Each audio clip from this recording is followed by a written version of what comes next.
তুমি শঙ্করকে নিয়ে চিন্তা করো না, ওর চিকিৎসার ব্যবস্থা আমি করছি। কিন্তু একটা রিলায়েবল ড্রাইভার তো লাগবে। রোজ রোজ অচেনা অজানা ড্রাইভার হাতে তো তোমাকে ছাড়তে পারবো না।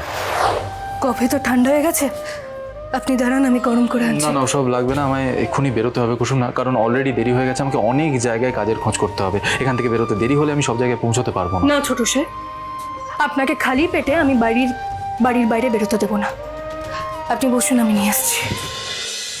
এই মানুষটা তোমার এই বাড়িটাকে নিজের বাড়ি মনে করে নিজের রোজগারের টাকা এই বাড়ির উপর খরচা করছে, যাতে তার স্ত্রী আর তার শ্বশুর মশাই ভালো করে থাকতে পারে। তোর বরের কোনো জিনিস আমি ছুঁয়েও দেখবো না। গাঙ্গুলি পরিবারের ছেলের রোজগারে খেতে যদি এতটাই আপত্তি থাকে তোমার, তাহলে তোমার এই বাড়িতেও থাকা উচিত নয় বাবা, কারণ এই ঘরটা গাঙ্গুলি পরিবারের মধ্যেই পড়ে।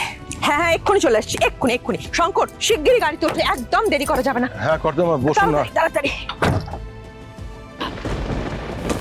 শঙ্কর, শঙ্কর, শঙ্কর!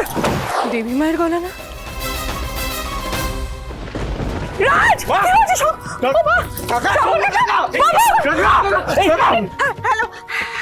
হ্যালো ডক্টর, আপনি এক্ষুনি একবার আমাদের বাড়িতে আসুন না। শঙ্কর হঠাৎ করে কিরকম অসুস্থ হয়ে পড়েছে। হ্যাঁ প্লিজ তাড়াতাড়ি। শঙ্করের কি হয়েছে ডক্টর? হঠাৎ করেই অজ্ঞান হয়ে গেল, তারপরে খিচুনির মতো কিরকম একটা শুরু হলো। আপনি বুঝতে পারলেন কি হয়েছে? পেশেন্টের সম্ভবত মৃগী বা এপিলেপসির অ্যাটাক হয়েছিল।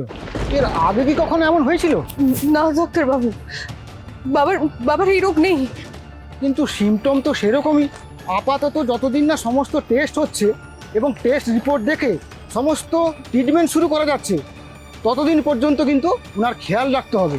কোনো ভারী কাজ করতে দেওয়া যাবে না, আর গাড়ি তো একদমই চালাতে দেওয়া যাবে না, না হলে আবার যে কোনো সময় অ্যাটাক হতে পারে। খুব রিস্কি কিন্তু ব্যাপারটা। আপনারা এই ওষুধগুলো এখনই নিয়ে আসুন আর টেস্টগুলো করান, আর সেই সঙ্গে খেয়াল রাখবেন সময় মতো উনি যেন সব ওষুধ খান, আর সম্পূর্ণ বিশ্রামের দরকার। হ্যাঁ, বিশ্রামে থাকবে, ও একদম বিশ্রামে থাকবে। ও আমার পরিবারের একজন ডক্টর, আমার পরিবারের, আমার রক্তের সম্পর্কের মানুষ আমার সঙ্গে বিশ্বাসঘাতকতা করতে পারে, কিন্তু ও কোনোদিন সেটা করবে না। আমরা সবাই ওর খেয়াল রাখবো। আমি ওর ট্রিটমেন্টেও কোনো ত্রুটি রাখবো না। সম্পূর্ণভাবে সুস্থ করার দায়িত্ব আমার। আর তোমাদেরও সবাইকে বলছি যে আমাদের সবাইকে খেয়াল রাখতে হবে। গাড়ি তো চালাবেই না, কিন্তু আর অন্য বাড়িরও কোনো কাজ যেন একদম না করে, কেমন? চলুন ডক্টর, আমি আপনাকে ছেড়ে দিয়ে আসছি, আসুন। যে মুশকিলে পড়লাম, সব কটা ড্রাইভার বেরিয়ে গেছে কাজে। কি করে যাব আমি অফিস? ঈশানকে বলি।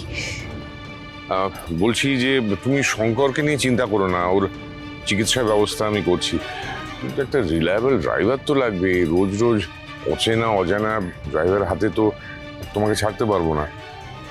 আমি বুঝতে পারছি রাজ, তুমি সেটা মানে সত্যি পার্মানেন্ট ড্রাইভার তো চাই, সেটা তুমি পরে দেখিয়ে দিও, কিন্তু প্লিজ আজকের জন্য তুমি সেন্টার থেকে একজন ড্রাইভার কাউকে এনে দাও। আমার দেরি হয়ে গেছে রাজ। বলছি ঠিক আছে, তুমি একটু ওয়েট করো, আমি দেখছি কি ব্যবস্থা করা যায়। তাড়াতাড়ি করো। হুম।